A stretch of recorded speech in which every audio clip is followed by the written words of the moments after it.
امید ہے کہ آپ سب اپنے گھروں میں خیریت سے ہوں گے۔ عنوان: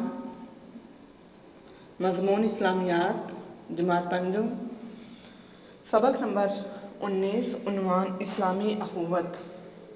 بیٹا، آپ نے اس سبق کی پڑھائی کرنی ہے، اس کی بلند خوانی کرنی ہے۔ میں آپ کو اس کی اہم باتیں بتاؤں گی، یعنی اخوت کے کیا معنی ہیں، اس سے کیا مراد ہے، اور اللہ تعالیٰ قرآن مجید میں کیا اس کے بارے میں کیا ارشاد ہے۔ تو بیٹا، اخوت کے معنی بھائی چارے کے ہیں۔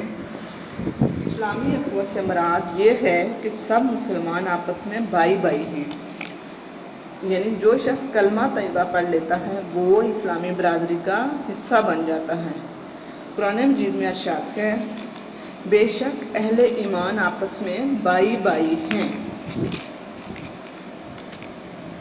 بیٹا، ہمیں یہ معلوم ہونا چاہیے کہ اخوت مسلمانوں کے لیے کیا ہے، یعنی کہ اخوت مسلمانوں کے لیے ایک بہت بڑی نعمت ہے۔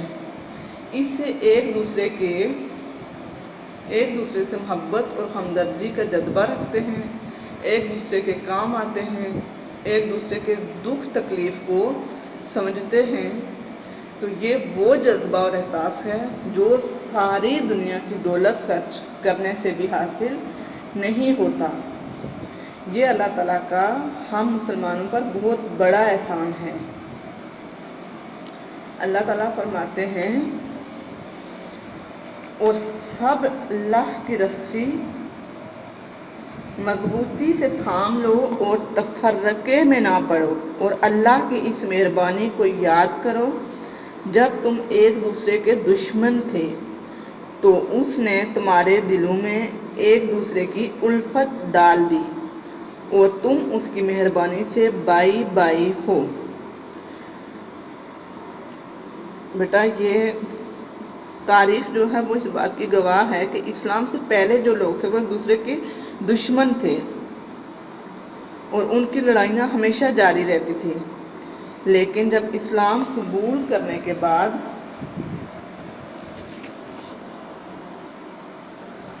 ایمان کے رشتے کو اہمیت دی گئی ہے، یعنی خون، رنگ، نسل کے فرق کو ختم کر دیا ہے، اور ایمانی رشتے کی وجہ سے سب مسلمان کیا ہیں؟ آپس میں بھائی بھائی ہیں۔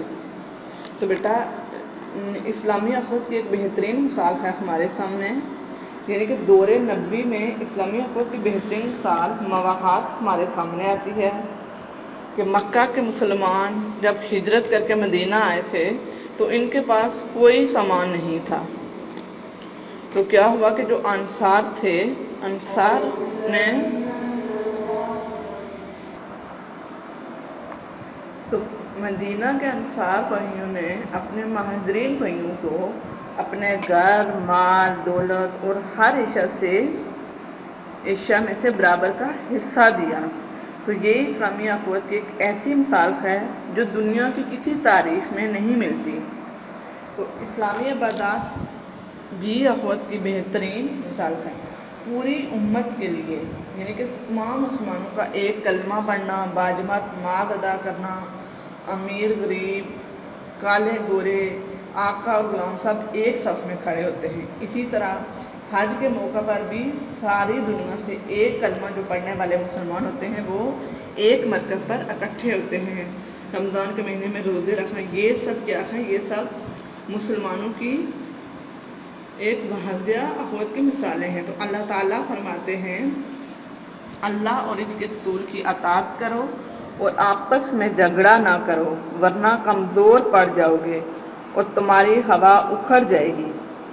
اسی طرح ایک اور مقام پر قرآن مجید میں ارشاد ہوتا ہے کہ اگر مسلمانوں کے دو گروہ آپس میں لڑ پڑیں تو ان کے درمیان صلح کرا دو، یعنی کہ جب مسلمانوں کے اگر دو گروہ ہیں تو یعنی کہ وہ دو حصوں میں تقسیم ہیں، تو اگر ان میں لڑائی جھگڑا ہو رہا ہے یا وہ لڑ رہے ہیں تو ان کے درمیان کیا کرواؤ؟ ان کی صلح کرواؤ۔ تو بیٹا، یہ اسلامی اخوت تھی تو میں نے آپ کو اس کے بارے میں بتایا کہ اخوت کیا ہے، اس سے کیا مراد ہے۔ تو اخوت کی مثالیں بھی آپ کو دی ہیں۔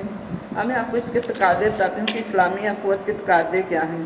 بیٹا اسلامی اخوت کا ایک تقاضا یہ ہے کہ مسلمان جو ہیں وہ ایک دوسرے کی جان، مال، عزت، ہر چیز کی حفاظت کریں، اور ہمیشہ اپنے لیے جو اپنے لیے پسند کریں وہ اپنے بھائی کے لیے بھی پسند کریں، مسلمان بھائی کے لیے بھی پسند کریں۔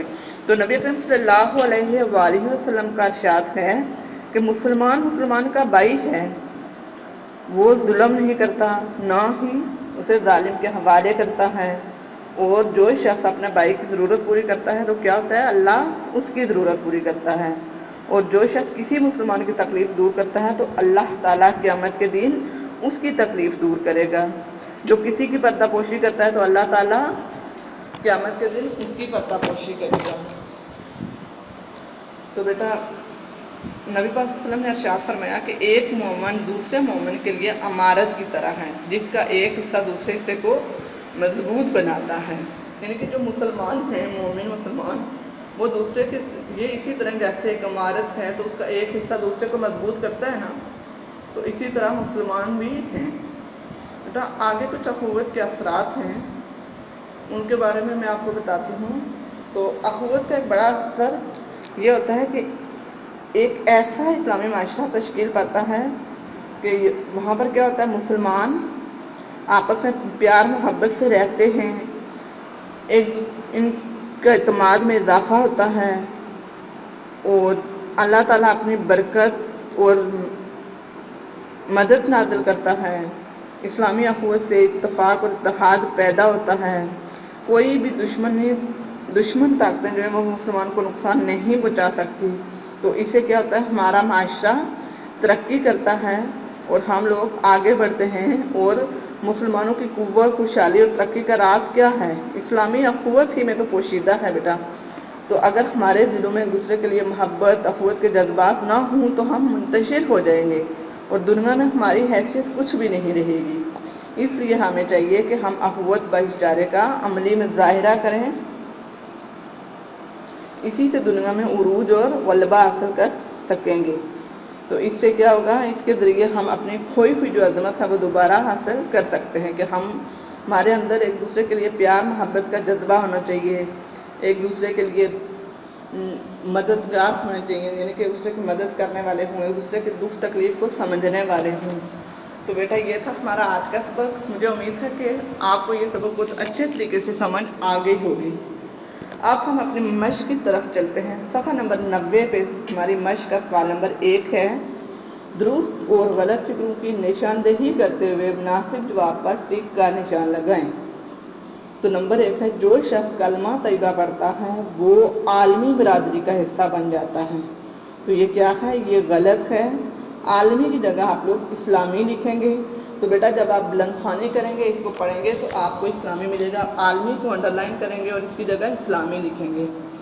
اسلامی اخوت بین الاقوامی دنیا کے لیے ایک بہت بڑی نعمت ہے۔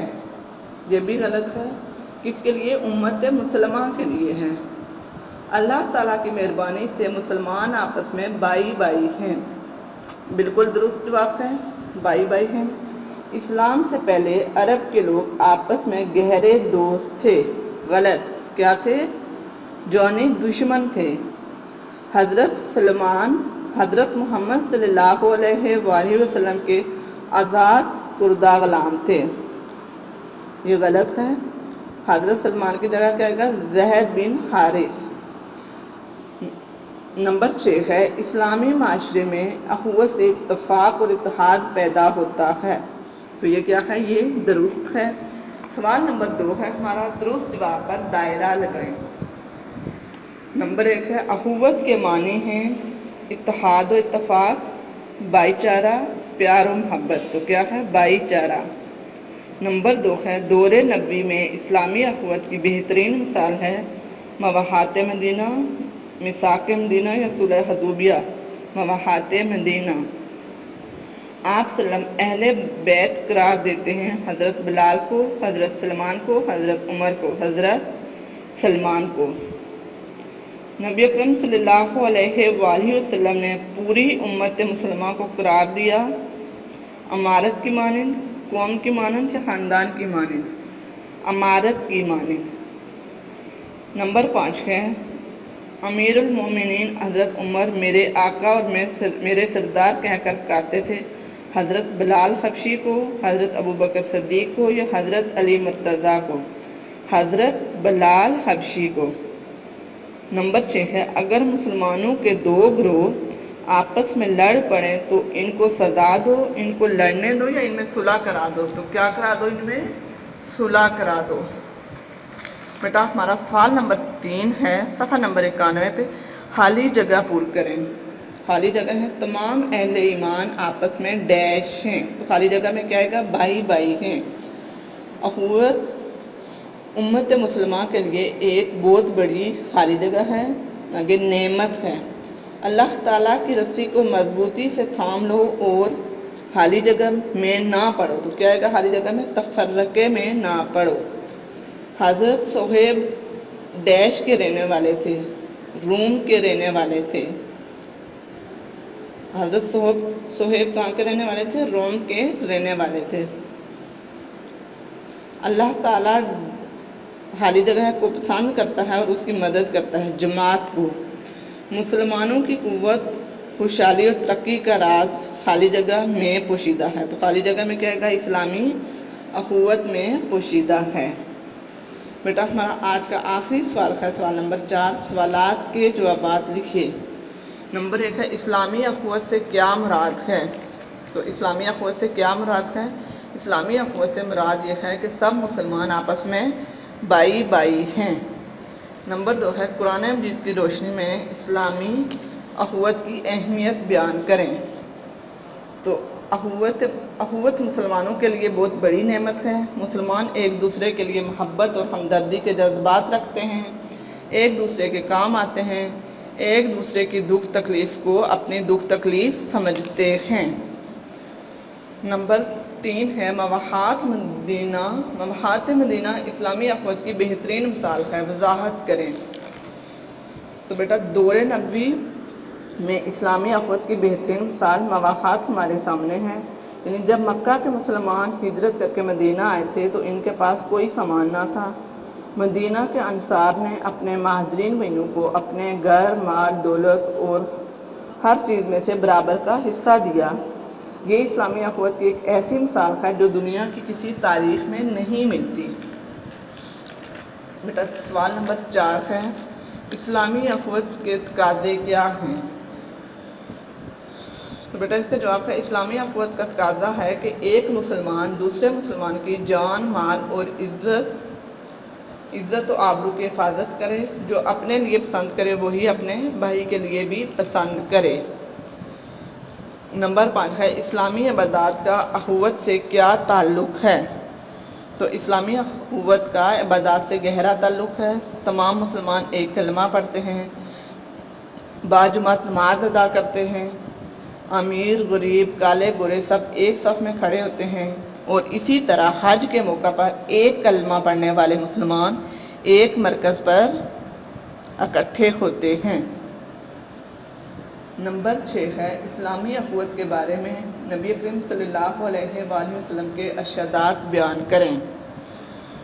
تو اس میں یہ ہے کہ مسلمان کا بھائی ہے، وہ ایک دوسرے پر ظلم نہیں کرتے، اپنے بھائی کی ضرورت پوری کرتے ہیں، ایک دوسرے کی تکلیف دور کرتے ہیں اور دوسروں کی پردہ پوشی کرتے ہیں وغیرہ۔ ہمارا آج کا آخری سوال ہے، سوال نمبر 7، اسلامی اخوت سے معاشرے پر کیا اثرات مرتب ہوتے ہیں؟ تو کیا اثرات ہوتے ہیں؟ مسلمان اسلامی اخوت جب ہم اختیار کریں گے تو کیا ہوگا؟ تمام مسلمان پیار اور محبت سے رہتے ہیں، اعتماد میں اضافہ ہوتا ہے، آپس میں اتفاق اور اتحاد پیدا ہوتا ہے، اللہ تعالیٰ اپنی برکت اور مدد نازل کرتا ہے اور اس سے اسلامی معاشرہ ترقی کرتا ہے۔ بیٹا یہ ہمارا آج کا سبق تھا۔ مجھے امید ہے کہ جو سبق میں نے آپ کو پڑھایا ہے آپ کو بہت اچھے طریقے سے سمجھ آ گئی ہوگی۔ اب بیٹا آپ کا گھر کا کام ہے، آپ نے اس سبق کی پڑھائی کرنی ہے، اس کی بلند خوانی کرنی ہے، اچھے طریقے سے اس کو سمجھنا ہے، اور سوال نمبر 1 اور 2 اور سوال نمبر 3 خالی جگہ پور کریں، یہ آپ نے اپنے کتاب پر کرنی ہے۔ اور سوال نمبر 3 ہے، سوالات کے جوابات لکھیں۔ یہ سوال 1 سے 7 تک یہ آپ نے اپنی کاپی پر خود خط کر کے لکھنے اور یاد کرنے ہیں۔